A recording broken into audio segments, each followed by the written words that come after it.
This video is about orders of magnitude. We will begin with the basics of orders of magnitude and then see a few examples of the order of magnitude of common values. Let's look at the basics. There are different ways to define order of magnitude, but a simple way to put it is that a number rounded to the nearest power of 10 is called an order of magnitude. Using orders of magnitude can be helpful when comparing values and when deciding whether a calculated result is sensible or not. For example, the average height of humans is somewhere around 160 to 170 centimeters, so when we round it to the nearest power of 10, we get 100 or 10 to the power of 2.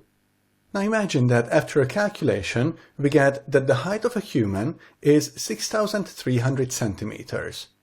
Rounding 6,300 to the nearest power of 10, we get 10,000, which is 10 to the power of 4.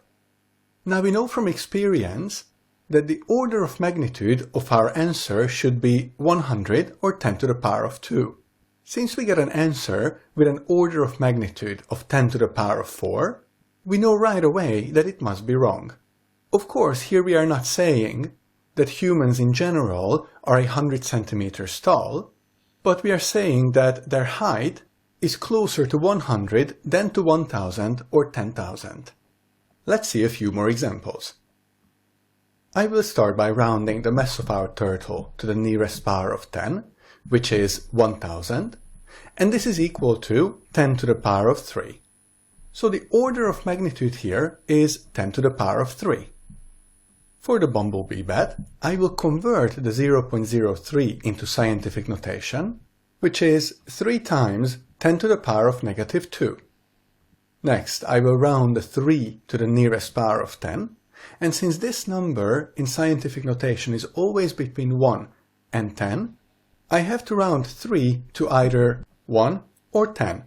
It is closer to 1, so we get 1 times 10 to the power of negative 2, and this is equal to 10 to the power of negative 2, which is the order of magnitude here.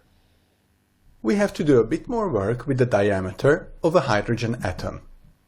Its size is 120 pm or picometers, and since pico stands for 10 to the power of negative 12, we can write 120 times 10 to the power of negative 12.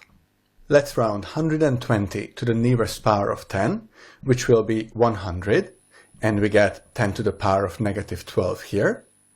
100 is 10 to the power of 2, so we can continue as 10 to the power of 2 times 10 to the power of negative 12, and combining the powers, so adding 2 and negative 12, gives us 10 to the power of negative 10 meters, which is the order of magnitude here.